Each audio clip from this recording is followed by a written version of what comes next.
Welcome to today's episode of BeBelle podcast. Now, you may not know this lady, but I have got to know her over the last couple of years. She actually asked me after the episode, we went for coffee, and she asked me why I picked her.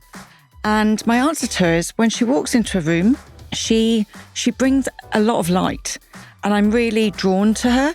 And a lot of the time people tell me that I make them feel at ease, and this lady makes me feel at ease. So if you haven't met her, I am so proud to introduce to you today, Michelle Ryan.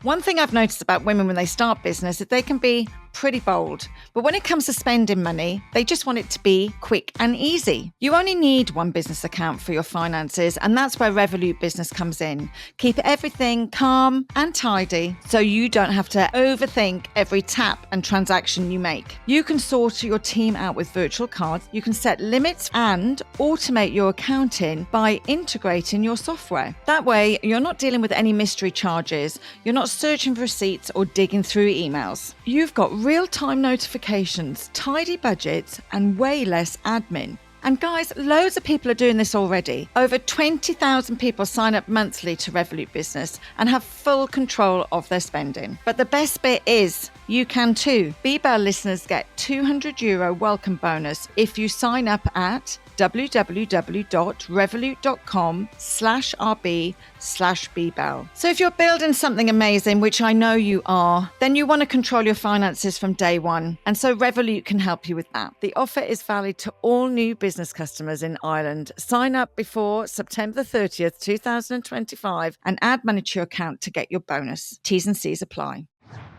So welcome, Michelle. I am so delighted that you are here and you found us, because actually I had some problems finding. This is a new studio for us today. It's beautiful. Yeah, it's great. Actually, I got really good directions from Aoife, so all good. So Thank you. Thanks for having me. For those that don't know, Aoife is my legend miracle worker, and she works on the pod for me, and she is phenomenal. Very organised. She's super clever.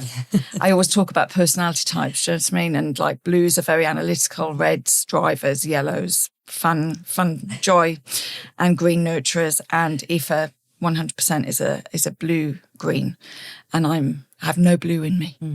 It's great having blues around you. I have no blue either. I'm yellow green. I love it. I get it. It feels very grounding, very supportive, and you can just kind of weave your magic being held by the blue. Yeah, great. And we all need them, don't we? Absolutely. But I'm a red-yellow. Okay. Red in work, completely yellow out of work. Don't know what's going on. Interesting. That's great though. Yeah, you've got to have balance. Absolutely. I'm so balanced. Anyway, today is all about you, and obviously the BeBelle podcast, that's what it's all about. So where did it all begin? Okay, I'm a Limerick woman, born and bred, but slightly confused in that I grew up on the Tipperary border to a Tipperary father and a Limerick mother. So I think I thought I was from Tipperary a lot of my childhood. I can imagine. They'd like a fours tips. My goodness me, carrying little blue and gold teddy bears around. And but I grew up in a little village called Ula. Okay. And like yourself, I'm actually the daughter of publicans. So I grew up in a pub. There were 2 pubs in the village. We had one of them. So that was the first 21 years of my life. I'm one of 4, so 2 older brothers, then me and a younger sister. And that is balance. Yeah. I think I loved growing up in pubs. I think I learned so much. You know, we were speaking before, and I always learned so much about how people grew up and their schooling and everything else. But actually growing up in a pub is like such a school. Yeah. It really is. I think I learned more growing up in a pub than I did in my 4 years at university. Because it was, you know what it's like in a small village. Your house is the pub and the pub is your house. There was just a door dividing us. We would come home from school with our school bags, and rather than knock on the front door, we'd just walk through the pub and you'd see Johnny and Jim and Mick and all the lads that you grew up knowing. Yes. And then if Dad was eating his dinner, I'd go out for half an hour. I'd be pulling pints. You know, I was pulling pints from a very young age. Yeah. Washing ashtrays because people were smoking back in those days. Do you remember? Oh, the sink would be black and you'd be putting your hands in it. Oh my God. And every Saturday we used to call it doing the bottles. So the big tub, I don't know if you did that. Would be poured out into the yard, and all 4 of us and all would the be crates. out, and you would put them into the Coca-Cola and all the fizzy drinks. And we would, whether it was an hour or 5 hours of work, we'd get 50p at the end of it. Okay. I was going to say, yeah. And was it a quid? Oh my God. And off to buy a cornetto. That was I can actually smell those crates now. Yeah. Yeah. The stickiness. Yeah. And beer. there might be a cigarette at the end. Yeah. And maybe Tato's stuck in a bottle, So that was how we grew up. We thought nothing different of it. It's only kind of, I suppose, I was probably in my 30s before I looked back at my childhood and went, God above, that was an interesting way to grow up. Yeah. But because of the people element, so my siblings are a bit shyer, more introverted than I am. So I gravitated towards the bar, and it was, my dad worked very, very hard. Well, both my parents did, but mum in the household raising 4 kids and dad in the bar. And it was my access to dad. I got to hang out with him in the bar. He got to kind of see, as teenagers, because you're with your friends all the time. You're not as focused on family. But that was my little time with dad, and, trying to learn how to play and, work the bar and have the chats. And I've always loved people anyway. I naturally gravitate towards people, but being able to have different types of conversations with different folk. And actually bringing people together. Absolutely. And that's a tool that we learned so young. Like I usually say, when I had my first pub at 18, and it was an L-shaped bar, and at 5 the men would always come in from their work, but they'd go to different ends, and always my fun was, because I'd always be stood in the middle, was to bring them, to edge them in. And that would be over, starting a conversation at one end and pulling the other person in, serving their drink but closer to the edge. Do you know what I mean? So they had to move to get it and slowly bring them together. And God, I can, that's that whole smell. But it's so weird because, like you said to me earlier, I'm an open book. I'm an open book because I never had any privacy. This is it. But I thought that was normal. Yeah. I mean, I remember actually when I got my period, and I remember walking down into the bar and men coming up and shaking my hand. Oh my God. I nearly died. My dad was behind the bar with a big grin. Congratulations, you've become a woman. And I was like, I'm going to kill him. I'm just going to kill him. Someone swallow me up. It was horrendous. Oh, but that was our life. Yeah. And we always shared our accommodation with other staff. Okay. So I'd be playing backgammon with John from Australia, and then Sally would be looking after my little sisters from New Zealand. Do you know what I mean? Yeah. It's mad, isn't it? Yeah. But it was normal to you. You didn't yeah. And I loved it. Else of it. Loved it. Yeah. So it was interesting times, but it's honestly a lot of, I suppose, my love for people and my curiosity about people. So it came from there, and it followed me through then for, my career in London, and it all was rooted there. Yeah. And are you close siblings? Yeah. So how many years? So there's roughly 2 years between each of us, which looks very organised. Yeah. I'm told that I was the only planned one, which drives the rest of them wild, because I'm like, look what a bit of planning was. Yes. No. Ta-da. Oh my God. And no, they're all amazing. They're very family oriented, 2 brothers. They have families, children. And then my little sister, I mean, the boys are amazing. They're 2 gentlemen, and their kids are great. Susie and me are we're the little Best buddies. friends. We are the best of buds. There's 2 years and a bit between us. So I'm the older one, but she's settled. She's married. My goodness, how long have they been together? They've together nearly 20 years. And she just had her 4th child. Wow. So we're like chalk and cheese. Yeah, so yeah. To swap lives, she loves my life for me. Okay. The travels and living in 2 places, and there's a little bit of the unknown and the unpredictable in my life. And Sue's all kind of laid out. She has everything she ever wanted, and she knew she wanted 2 boys and 2 girls. That's mad. And she has it. She just gave birth to her 4th. Manifestation. In the same birth order. Yeah. Unbelievable. Okay, that's strange. Unbelievable. Yeah. That is grand. So that's a big reason I've come back this summer to Ireland, was to be around her with the little baby as well. So it's that's nice. I'm the same with my nieces and nephew. I love them. And, I love that relationship. Auntie is a great relationship. It is the best role ever. I had the 3 older ones. I said I'd give her a break, and the 3 olders came out to the Bell tent, to the Shelba. Lovely. for a night on Friday, and sure, we had an absolute ball. I was exhausted after. The respect I have for mothers is through the roof. Most of my clients are mums, like all of my friends. It is not an easy gig at all. No, we get to give them back. We The get the good bits. anteing energy, I know it's, quite, you couldn't maintain anteing energy, Oh, no. consistently. You zoom in and it's high energy and high octane for 24 hours. And then I had a 3-hour nap after. Like, this is the truth of it. I'm like, how are they doing this? And with the two of you being really close as well as kids. Yeah. And did you all go to school together or separate? Yeah. Or So no, you went to a mix. Love that. Small village school. We walked to school every day.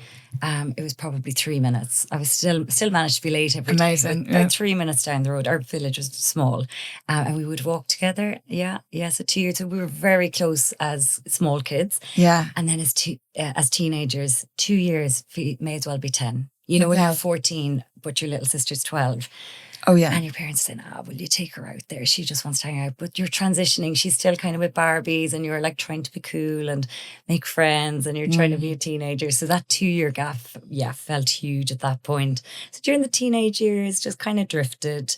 But then, for the last probably mid-20s to... Yeah, and especially now, because I was in London for so long and she used to come over to me all the time. But I've been in and out of Ireland the last 4 years since COVID. And oh my God, best of buds, yeah. I think you would do that. So when you were in school, like, what was your goal? Like, what did you enjoy? Do you know what? I loved school. Yeah, I did. I loved it. And I was kind of an all-rounder without being a genius in any way or without being an absolute sports star in another way or an artist. I was I threw my hand to most things. I loved art, but I love sport as well. I enjoyed school, I have to be honest. And I was a bit of a rogue in secondary school and I would push boundaries a bit and just chatting and, my friends, we're still friends, all the lot of us. Oh my God, the teachers, I'd say they were just worn out from us, We'd just be chatting away. But then when it came down to it, we did the work, You know what you wanted to do? No, I didn't. Yeah, I love that. I always thought I wanted to be a school teacher. So I did transition year and I did, primary. I went into primary schools and different things. And then I went into Mary I, which is where you would study teaching. And it reminded me too much of my secondary school. And I just wanted I wanted the university experience. And I went into UL and this huge campus and the library and Mary I again would have been all girls. I went to a convent school. Okay. Yeah. And I wanted the experience of having male friends and just that sort of how society is, It makes a massive difference. It really does. So I went to UL instead. I remember it was the first year they brought in online applications for the CAO form. And I had primary teaching down and it was 5 minutes to go. This kind of gives you an idea as to how I work. 5 minutes to go. And I changed and I put down law instead in UL. Wow. And I ended up doing a law degree for 4 years. I didn't know that. Yeah, I know. Wow. Yeah, so I did a 4-year law degree, in UL. But probably halfway through, Sean, knew that it wasn't for me. Okay. Yeah, but I came and lived in Cork for a year and worked it's a very good idea to have a work placement in whatever you think you're going to do because it gives you hands-on experience of, your future. And I just thought, oh my God, this isn't for me at all. These incredible women, mainly women where I was working, bright and incredible brains, but they were working in offices with no windows and dusty books and piles of paper. And I could just feel You'd be demented. I could feel the contraction. And I think I would have made a terrible solicitor anyway. You have to be so meticulous and dotting I's and crossing T's. And, I'm very, I was drawn to like the humanities and, criminal law and things like this. But I'm very, very about fairness. And a lot of our law is based on precedents. And well, that was the ruling in 1930. So that's how it is. And my whole system just could not play with that. I'd be the same. Just because that was the way doesn't mean it is the way today. No, I couldn't. I would have been terrible. I would have helped no one. So thank God I actually didn't go into law. And I found myself at 23. I'd finished my degree and I'd spent summer over in America just doing the J1. Yeah. And I had when you go back to your original question, did you know what you wanted to do? No, I didn't. And I knew I didn't want to further study law, but I wanted to have the degree under my belt. Okay. Did a summer of waitressing, bartending, having a ball over in Montauk on Long Island. and got back and met friends of mine who'd been traveling in Australia. One of them was going to move to the UK. She'd fallen in love. And she said, why don't you come to London? We've got a place out there. I'd never even met Sean. She said, come, you can stay there. Off we went. We bought a Ryanair flight the next day. And on Monday, this was the Saturday, Sunday, Monday. And on Monday, me and my friend Lisa flew to London. Not a job. No clue what we wanted to do. And she's still there, married to a lovely fella, 2 kids. And I spent nearly 14 years in London. And where were you living? All over, but started out in Clapham, Battersea, went to Earlsfield for a while. And then at the end, I was up in Highbury and Islington. So I went north. So you went from the district line over to the northern. Yeah. And I loved the north as well. And it fitted how I was changing. So the south in my earlier years. But as I started finding new groups and new hobbies and new ways of thinking, I was more drawn to the north. So that's mad, isn't it? And I've never really thought about the difference. I mean, I'm southwest London. That would be so Clapham, stomping ground. I grew up in Richmond, lived in Wimbledon for a long time. Clapham, Battersea, Earlsfield would be all my area. Okay. But I worked, my first sort of big job, I suppose, my first management job was in Hampstead. So I'd go across, but I never spent an awful lot of time there. So what difference did you feel between the two? There's probably, how do I say it? So it's a bit more preppy down southwest. So, yeah. So we're very posh. Is that what you're saying? We're very posh. It is. And it's more, I suppose, if you go towards East London, Northeast London, it's a little edgier. Yes. It's a little bit more creative. It's a little grungier. So it's basically southwest is Kinsale. And north is West Cork. There we go. There you go. That is an excellent way. There's an analogy that everybody can get. Yes, that is it. That is it. I actually remember when I moved here in 2000, I moved to Dublin to D4 and people were like, it's so cosmopolitan here. And I just remember thinking, I grew up in Richmond. What are you talking about? Do you know what I mean? It was so weird, the comparison. It was just so different because we were just used to a cosmopolitan world, a diverse world. And I moved to a world that just wasn't, which was bizarre for me. But that's interesting. So 14 years in the UK. And what were you doing for all that time? So there's a lot of my life where I have been a bit whimsical. I've made sort of impulsive decisions. As you do. And I suppose I always knew I wanted to do something. There was always a burning desire. And I never had any pressure from my parents. And that is the absolute truth. But I'm the only one who completed university. My brother went for a little while and it wasn't for him, but I was the only one in the family to go down the university path. So there was definitely a real pride in it, but there was never any obvious pressure, but I had a lot of internal pressure that I put on myself, to just do something. And when we stayed in Sevenoaks when we moved to London, and I don't know what I'm going to do. I was applying for jobs as a legal secretary. I'm like, got a law degree, maybe I can just work as a secretary. Should they all turn me away because my type speed, I was typing with two fingers. About 23 words per minute. And they're going, sorry, dear. Can you do shorthand? You are no good. We don't care about your degree. We need you to be able to type fast, So thank God, and I was rejected. And my funniest part was when I applied to work at a Wetherspoons. Okay. Never got a call. I was even rejected. Having grown up in a pub. Didn't get a job. They called me 6 months later, but thank God I was up in London at this point and I had my job. But in the meantime, I had no money, Sean, the two of us. Yeah. We hadn't 2 cents to rub together, but we were 23, just gone. And I ended up getting a job in a factory.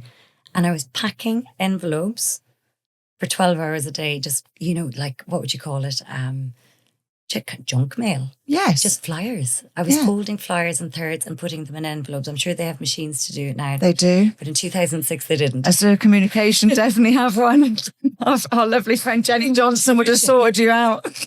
But you know what? It gave me 12 hours of time to think about my life. And I thought, whatever I do, just do something. You're here now. Give it a good go. Yeah. And in the process, I did 2 weeks in that factory, would you believe? And I was earning about $2.52 an hour. I still have my payslip from it somewhere.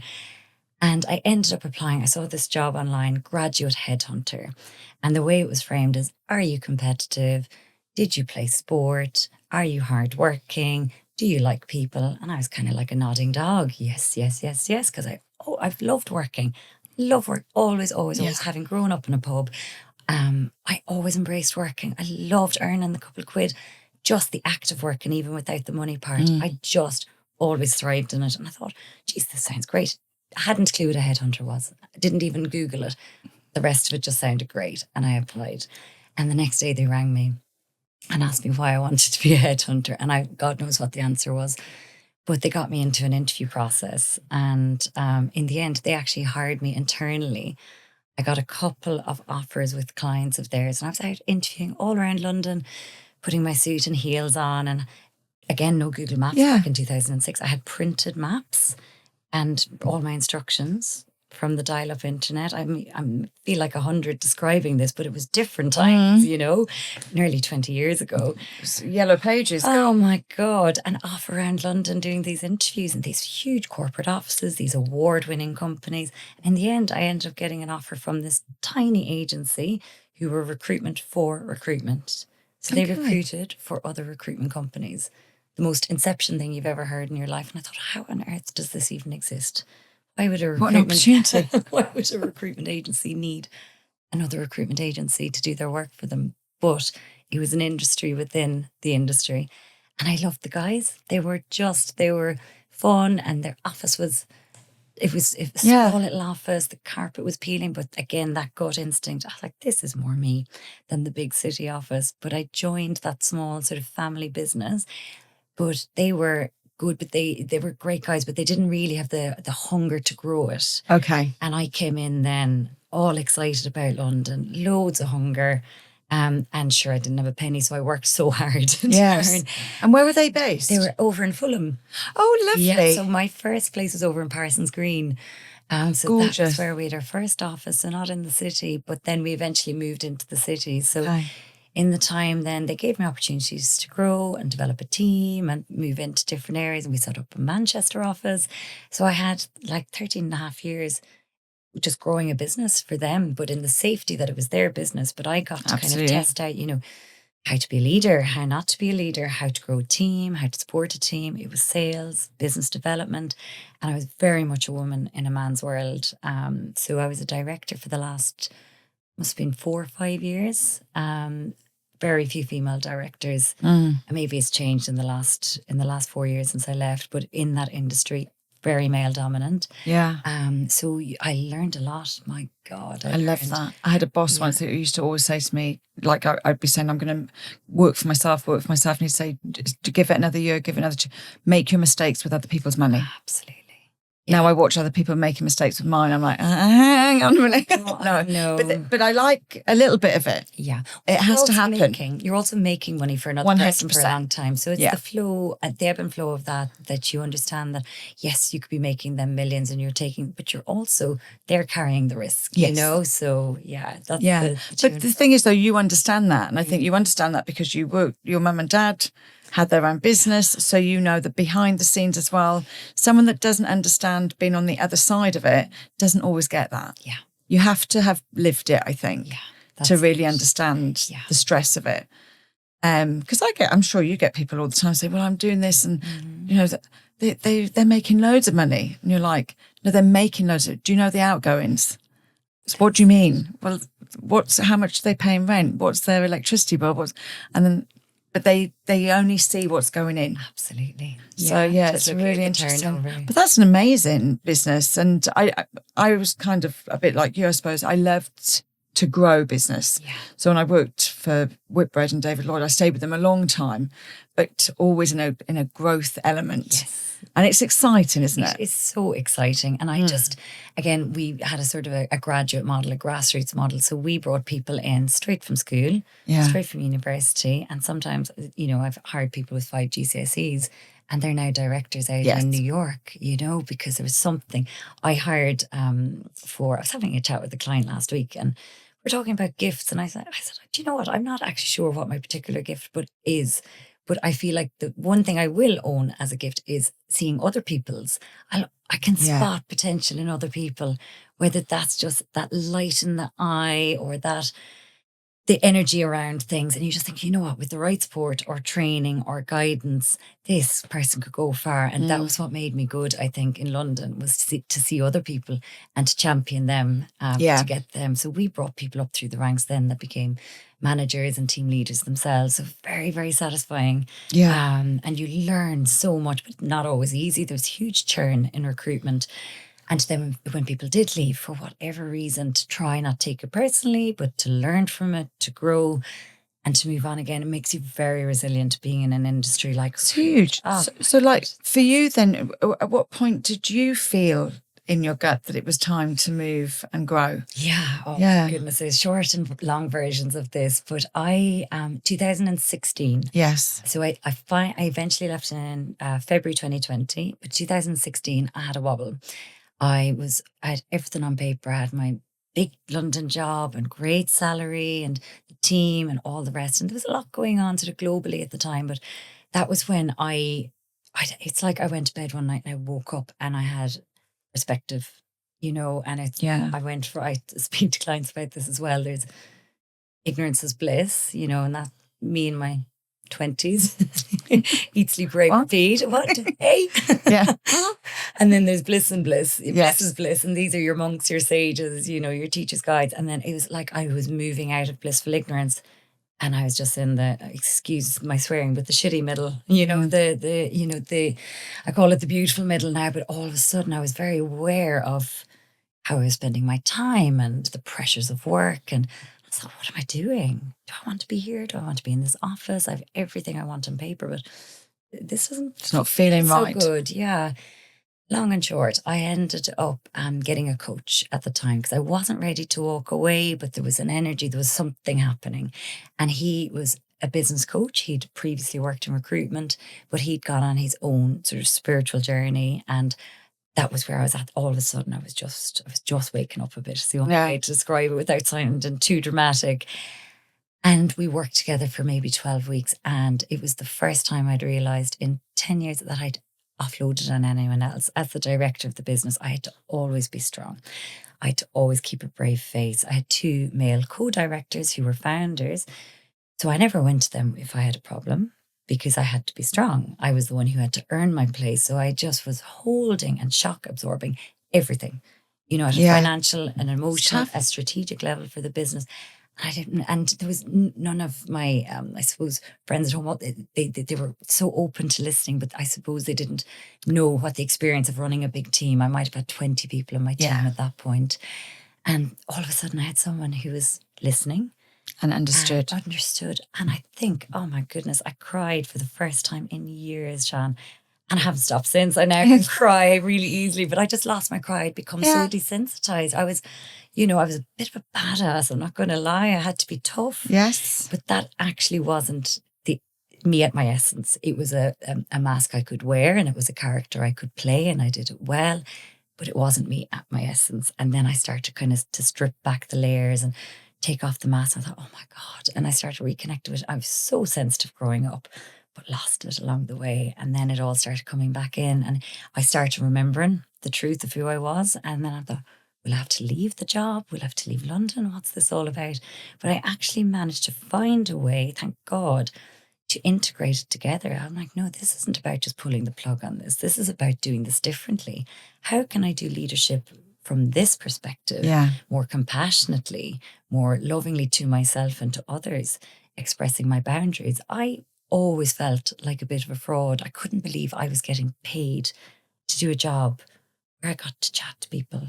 Like I was being curious, find out about people, put them in the right job.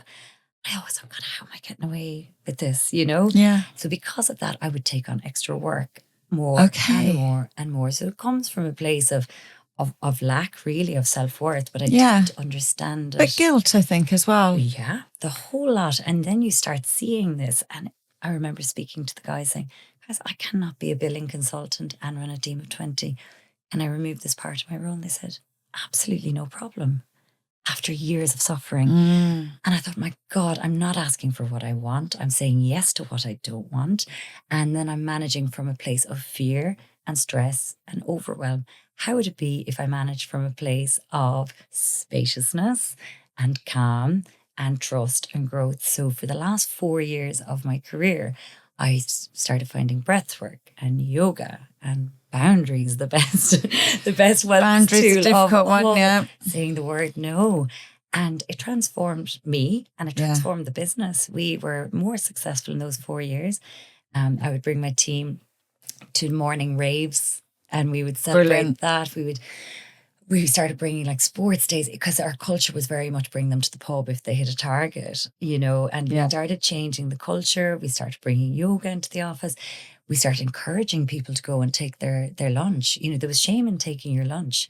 And I would have felt ashamed taking my lunch. And then I would have let that I think ripple that shame of being the first one to leave the office as well. That used to be huge back in the day. Yes, but I used to shame my own co-directors. They would take an hour for lunch and they would leave at 5. And I thought, oh my God, you're so lazy. Yeah. No, I judged them. I get this. I can see It's it. terrible, Shan. And then I realized, oh my goodness, no, they have it right. They do. You don't have it right. So it's a real, oh my God, when you start this journey of awareness, you have a real reckoning with yourself, you know, and thank God I have a good sense of humor because when I turned the light on myself, because I was really making a martyr and I realized this is down to you. And I started taking my lunches and then my team started taking and going to the gym, healthier, happier, more energy. People weren't having to take 4 o'clock coffee because they'd taken a lunch break. If the whole balance, and I thought, my God, wellness has such a place in business. Oh, it's huge. It's huge. And then I decided I went to Mexico in 2018, and then in the middle of a transformational breathwork journey. I know you love breathwork too. do. You know the power of breathwork. Yeah. Because I knew I was holding on to the career and it was just like, why? And just, you know, being brave enough to leave, especially when, you know, the golden handcuffs and the money and the lifestyle and knowing that for a couple of years, you're not going to be in the same position. I thought, why am I holding on to this? And I had this huge breathwork experience and it was just trust. Get your savings in place and then make the move. And then, so I came back. And I told the guys, bless them, they'd given me 6 weeks off to go traveling. And then I came back and I said, I'm going to do another 1.5 years.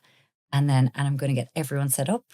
And then I'm going to exit the business. So, and they were amazing, but it gave me time to bring other people through the ranks and all of that. And them time. And it gave me That's time. a nice bit of time as well. Yeah. And it was the best year I ever had, that final year, getting everyone set up. And then I skipped a part.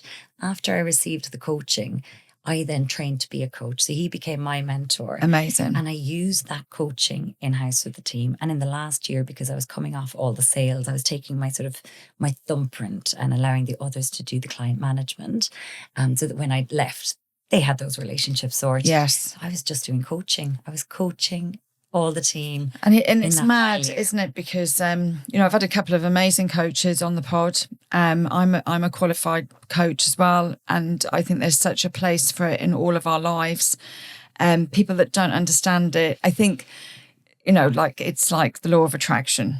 I mentioned Mountain View Markets to you earlier, and you said, oh, that's the second time it's come up in conversation this week. Once you see something. So quite often people, you know, there's a coach for everything, Sean. Do you know what I mean? And I'm always like, well, there is. Yeah. But because we all need it. And like, I don't work as a coach an awful lot. And I say this often because I work as a mentor most of my time. However, during that mentorship, sometimes I say, I'm going to change my hat here because you have the answer. You want me to give it to you, but I need you to find it. So this is how we're going to do it. It's so important. Yeah. It's beautiful. And look, I get it. Yeah. I have friends now who have coaches. And 4 years ago, they would have been like, come on. Yes. And I would sit and I said, I totally get your I was the first person to go, oh God, there's another one now. I know. Because you know what? There's a lot of coaches popping up now as well. Yeah. And I just say, look, there's also 8 billion people in the world, you know, so there is space 100%. for everyone. But it is such powerful work. It really is. And it changed my life. Well, I really enjoyed doing the qualification myself. And actually, I then realised that the company that I'd worked for back in the 90s, they were very American-led at the time, but they had trained us all as managers, as coaches. Okay. Because I'd read every book, do you know what I mean? We were doing classes and they were like, you need to read this book next. And I was like, I've read this book. All of our management training was all about coaching, but we worked in the sports industry as well. So it was very that way led. But I just think it's so powerful. And I really think everybody should have one. Yeah. Yeah. And it's the empowerment piece. Yeah. It's the trusting that you have your own answers, because we do. That is not a whimsical statement. Yeah. We might need, for people to help move blocks out of the way so that we can see them and find them. And sometimes we just need a cheerleader or someone to talk to, someone who will listen, who has no agenda whatsoever, only to witness you. Yeah. And it's the one thing I absolutely adore. So in my programs, we do calls every 2 weeks. Yeah. But in between we've WhatsApp. So they will send me WhatsApp messages. And halfway through a 5-minute message, they've solved their own problem. They'll be talking something aloud. And then just by voicing it and being witnessed and then feeling it's a safe space, they find their own answers. These are incredible women and men, but mainly women. They have their own answers. Yeah, so it's always in us, isn't it? Always in us. So you have your out. How do you decide where you're going to live, what you're going to do? Like, how do you get to that? Yeah, so I knew I was going to. So the plan was March 2020, and this was decided in December. Great timing. Oh, well, listen to this. I mean, I feel like I was very protected in another way. December 2018, I decided March 2020 because it's the end of the financial year, which would be starting in April. So that was just and it feels very far away at the time, but that was. And I sat down and I was meditating in the January of 2020, and I just got this strong message: leave in February, asked to leave in February, speed up, get everything done, leave in February. And I just thought, okay, cool. Didn't know why, but asked the guys and said, listen, if you get this and this done, knock yourself out. And I was like, okay, let's do it. Thank God I had, or else I would have been stuck in London, because my actual end date was when everything was hard lockdown. So I finished up in February. I had money saved. The plan was to get a flight to Bali and then take a couple of years off was the plan. Okay. And I remember I used to do an awful lot of writing at the time, and I'll have to find it for fun. But I remember writing, I just want to have time to read books, listen to podcasts, and go for walks. This is what I wanted. My life. For my next phase. And next thing, we were thrown into a global lockdown where I had nothing but time to do these things. Well, so be careful what you manifest. Be careful. But the plan was Bali, and I thought, right, what'll I do? As everything was kind of stirring up, but we still didn't quite know what was happening. And I wanted to do yoga training. I knew I wanted to do breath work, and I knew eventually I wanted to set up a business, but I didn't know exactly what. I knew it would be coaching related, adjacent, wellness. It wasn't fully clear, but I'm like, I have worked very hard. I want to travel. I want to solo travel. I want to live in different places. I had enough of a runway to do that for a couple of years, and then set up the business and all the rest. A regular person would have bought a house, but that's just not how I'm wired. Yeah. It's just always experience oriented. Okay. So popped back to Ireland for a couple of weeks before I planned to head to Bali. And then I was at home for the first time in 20 years. I'd left home at 17, 18 to go to university. And here we were. And, that news report when just before was St. Patrick's Day. Yeah, and Leo comes out. Everything, I think we all kind of remember where we were. And I was sat next to my sister, a little baby on my lap. And I thought, oh my God, can you believe this? I'm here, safe, with my family, in the countryside. No responsibility. I had no job. My stuff was being shipped back from London. I'd given 80% of my stuff away because I was about to go travel the world. And all I'm thinking is, did you get COVID payment? That's what I was thinking. Oh my God, she wouldn't have paid any PRSI, so she wouldn't have got a COVID payment. Well, no, sadly no. Not that there was anything to do, but as a solopreneur, the COVID payment still to this day is the most miraculous thing that ever happened in my life. No one ever gave me any money. I know, it's an interesting one. It's so weird. But thank God I'd myself set up to go traveling, so it was fine. But I used to have huge responsibilities. I was managing a team of 30 at the end. And a week before, I was responsible for 30 people. And a week later, I was responsible for nobody for the first time in 14 years. And I remember everyone was checking in because I was the city slicker, like out and about, worked hard, played hard, nice restaurants, the high heels, you name it, and always going away every weekend and fabulous life. Yes. People were like, "Are you okay?" I was inside in the Irish countryside, locked down with my parents in I'm their a celebrity. 70s. And they're like, "Are you all right?" And I said, "Do you know what? Peace is the new success." It recalibrated my whole nervous system. And I would come home for a visit and the bag would be down. And sure, I was here, there, and everywhere. Yeah. And next thing I found myself at home and we'd sit down and we'd have a bit of breakfast, me and my folks. And both of them retired now. And bearing in mind, I grew up in a pub, went to university. I never saw them not working, either in the home or in the pub. My mother was in the pub as well while my dad was Yes. They were always... And next thing, 3 of us retired. I was in my semi-retirement and we'd sit down for breakfast and 3 hours later we'd still be chatting and then we'd have a bit of lunch. So breakfast became lunch and 15 cups of tea and stories and What a wonderful time. getting to know my parents again, especially my dad. Me and my mum had always been close. And she can chat on the phone. Dads and phones. Yes, they're not good. I love the Vodafone ad with the farmer and Yes. dad and Ara, yourself. And Yeah. dads don't engage on the phone, but to just face to face, And it was like we had an opportunity to do it again. I don't know how to explain it. And even It's a really special it time. was so beautiful. It really was. And Yeah. I'd never driven, Sean, because I'd moved to London at 23 and I had no money for a car when I was a student. And then you don't need a car in London. It's actually a burden. So at 37 years of age, learned to drive. Driving the roads in lockdown with my dad. Yeah. He learned patience during that journey. I was going to say, God, I don't know if that was a great idea. Oh, he has this little electric cigarette and ever so often there'd be a deep breath. Because it was all the back roads. And I remember at one point I was lacking in any coordination and I was trying to change a gear and avoid a pothole at the same time. It did not work out. Yeah. And anyway, but bless, we got through it. And it sounds so silly, but it was so perfect. Bonding and very healing and just a gorgeous opportunity. So I've been in and out of Ireland then for the last 4 years. Ireland was not the plan. I didn't know what the plan was. The world was the plan. But I did 6 months in Ireland because it was hard lockdown. Went to Portugal, did my yoga training. And then for the last 4 years, I've lived in Mexico, Bali, India, Portugal, Kenya, South Africa mainly. And then I come back to Ireland, 2 or 3 months, I'll head off again. So it's been very global. Yeah, I was going to say, because I watch and I was very jealous this year when we were in South Africa because I love South Africa.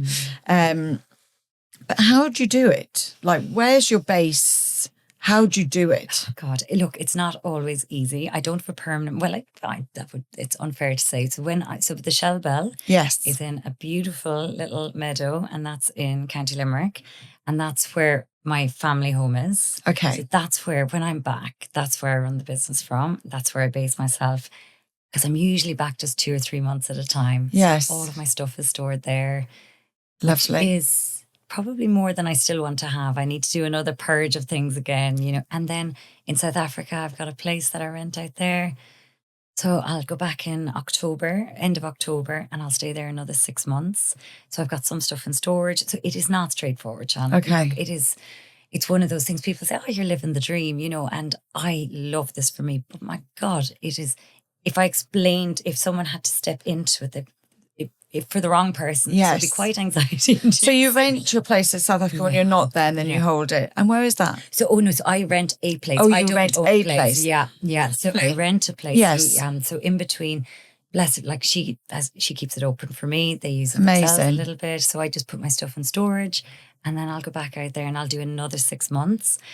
And so before South Africa, I was kind of doing 2 months here, 3 months there. And it was just kind of bobbing and weaving. And I would pop back to Ireland for a month in between. But because last summer I was here and I was running retreats and the whole Shell Bell. So the Shell Bell that I'm referencing is a tent. Yeah, but it's a beautiful tent. A beautiful canvas bell tent. And so my dream, I love running retreats.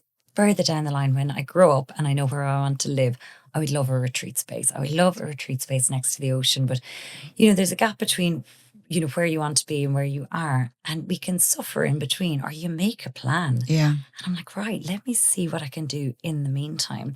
And this whole idea of this impermanent structure, because the tent you can put up and you can take down.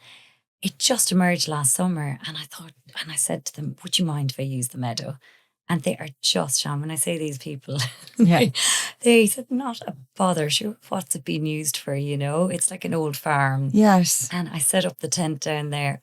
It was an experiment, and it has just brought the most fun and joy to my business, because my business was all online, and now my clients are able to visit me. They're all coming down from Dublin and Amazing. up from Cork and down from Clare. I'm coming. I know, I can't wait to have I'm you. coming.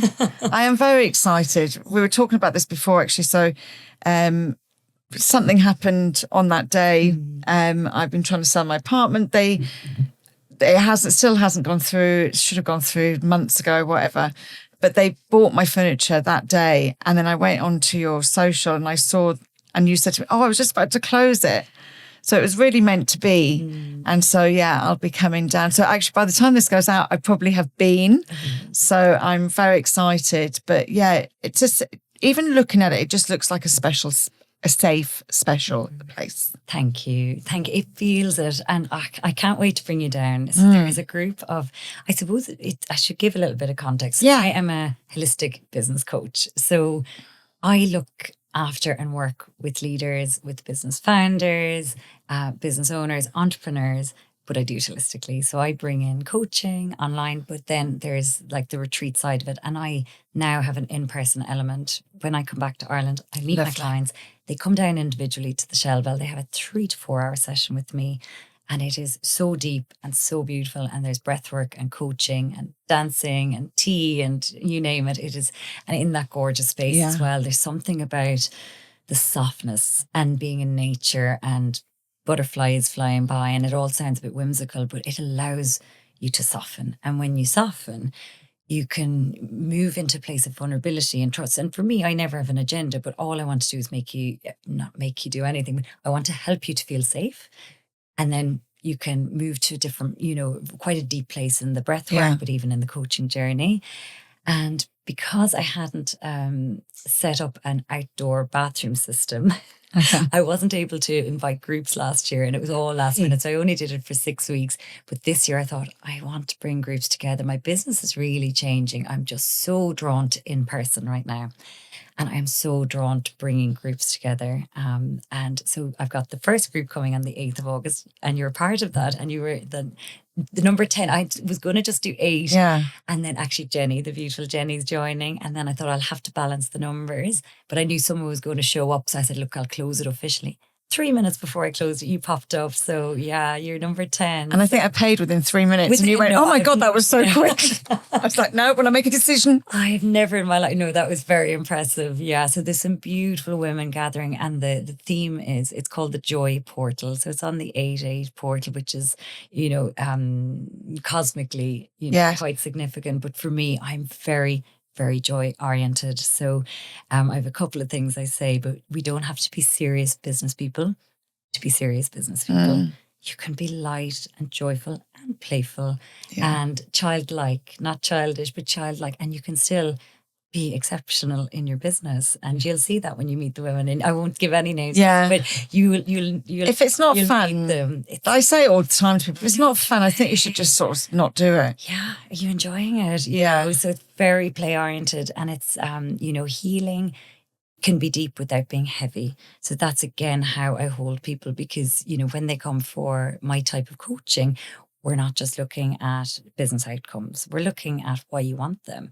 What's blocking you? It is, when people ask me about what I do, and, the fact that I'm blending wellness and business and spirituality and business, I actually don't know how to split them now. To me, the entrepreneurial journey is a spiritual journey, because you have reckonings. We spoke about this before going on camera with yourself. Everything is amplified, your light is amplified, which is beautiful, but your shadow is amplified as well when you're faced with, the aspects of running a business. So I want to hold people in a space of light depth. Yeah.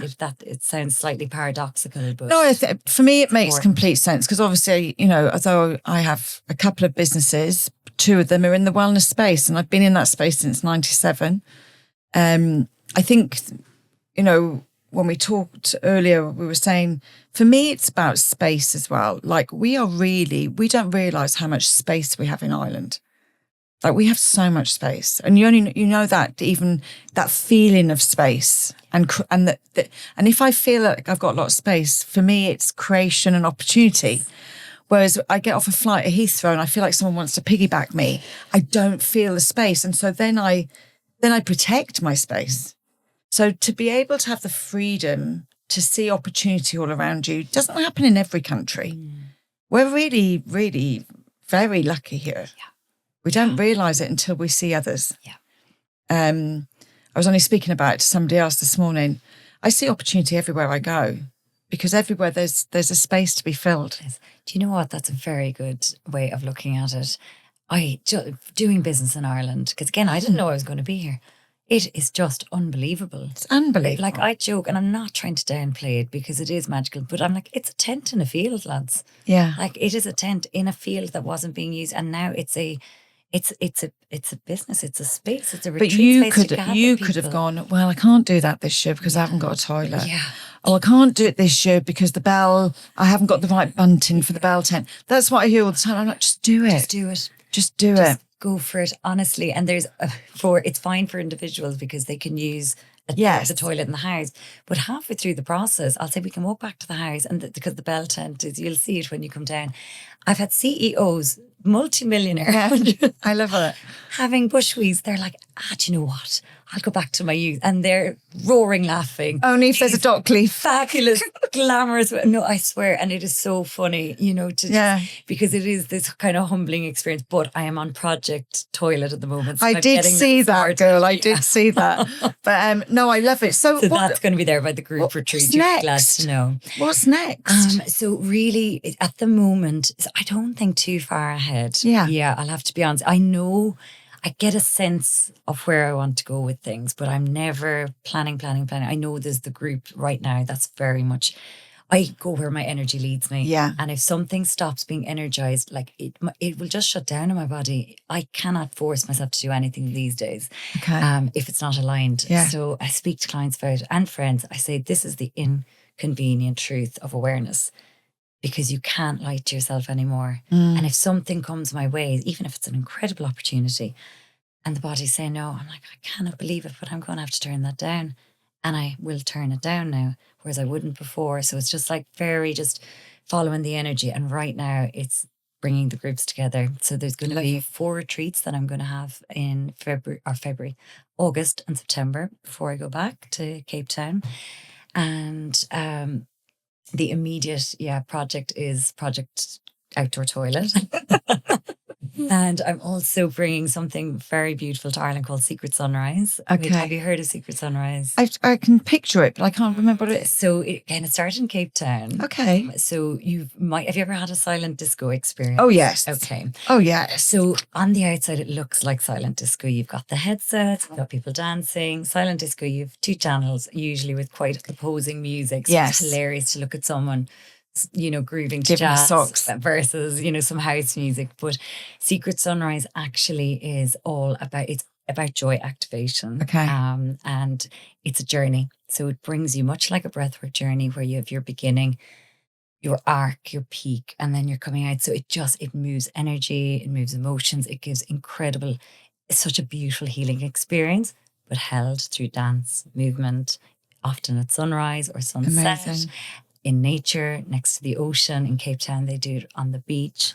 And the founders, I had done one in London years ago, but again, the red thread that joins us, I ended up meeting the founders through a friend in Cape Town.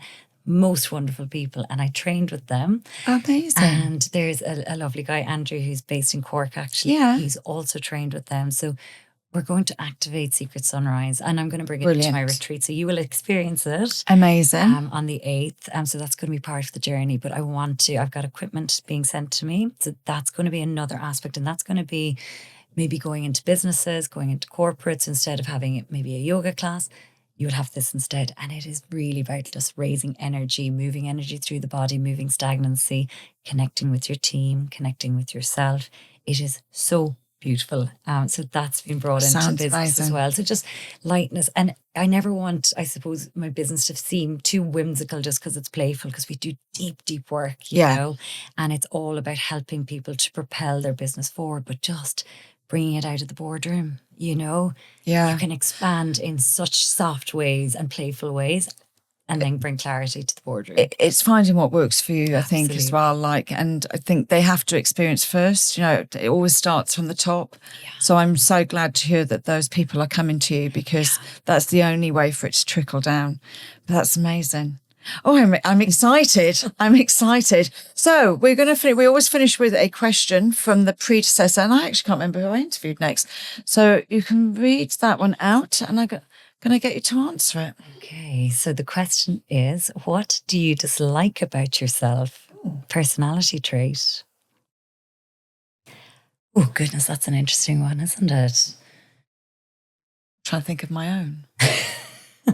This was 10 years ago. I would have been able to list 10 things. Well, now 10 things off straight away. I've healed too much. No, I'm joking. Well, the thing, sometimes what you dislike about yourself is an asset. So like sometimes I hate that I'm a very quick processor, because it can put pressure on people because I process so quickly. But in my own business, that's a real asset to me. Sure. But sometimes it can make, I see it puts other people in pressure. So sometimes I pretend not to process so quick. Yeah. Yeah, no, I get it. No, I definitely have plenty of things to present. Yeah. I'm just wondering which way to navigate it. I feel, oh God, there's one or two. I definitely tend towards more busyness than I would like. Okay. Yeah, I do, Shan. Like I've had to remove a couple of things from my diary, big things in August, and to understand the power of that. And I felt for a couple of years, I'd really learned to love spaciousness, and I still love spaciousness, but it's, when opportunities are coming up and there's this, and it could be personal or business, and they're all great. And you're like, yes, yes, yes, yes. And you can run yourself into the ground. That is something that I need to really watch in myself, to just keep honoring the spaciousness and loving my no. And and just trusting that. So it's not a heavy dislike. It's just something I really have to witness. One of the things I have to witness in myself, to just have a bit of space, and not say yes to. It's very difficult. It can be, especially if they're all things that are fabulous and lovely. And I've loads of different hobbies. So I love most things, you could say, do you want to go for a walk? Yeah. Do you want to go for a swim? Oh, I'd love that. Do you want to go to this retreat or this festival? Oh, brilliant. So there's an awful lot of hobbies and interests. And I really do enjoy life, I have to be honest. But then you can enjoy it too much, and I might need a full day of just not talking to a soul, but I'll have pushed it too far when it gets to that point, and I'm like, I can't talk to anyone. I know. It sounds like we should be accountability systems. Oh, I think let's do it. Yeah. Because I completely get you. I've got to a point where some days I've just had to put in my Google Calendar, no. Yes. So I go to, I can do that. And then I just see the no, and I'm like, actually, no, I'm full that day. Because my no's are just, Sean, you need that day. Yeah. You have to. But it's a good lesson for us, isn't it? It is. And learning. And this is the thing. I am going to be a perpetual learner. I am so unfinished. I never want to be finished, and that's so, and I just laugh at it now. I'm like, oh God, just spotted that there. And bringing a sense of humor to all of this. If you're going to be on the self-learning, awareness, development journey, my God, with awareness, dial up your self-compassion and your sense of humor, because the stuff you'll reveal about yourself along the way. You walk away and go, oh my God, I just look at that again. Yeah. Listen. So Perfect. Thank you so much for joining me today. Absolutely loved it. And WhatsApp group, me and you, we need to get better at that. Amazing. Thank you, Sean. Thanks for having me. Hi, and thank you for joining me for this week's episode of BeBelle Podcast. If you have any thoughts, questions, or feedback for us, we always love for you to get involved. And you can find us on Instagram at BeBelle_podcast. Don't forget, though, that if you want to watch these episodes, you can see them all on my YouTube channel, Sian Horn. And don't forget to follow and subscribe. The more people that follow and subscribe, the better it is for the podcast, the more that we can improve future and going forward. So, with that being said, thank you so much for following BeBelle. and hope you enjoy these next episodes.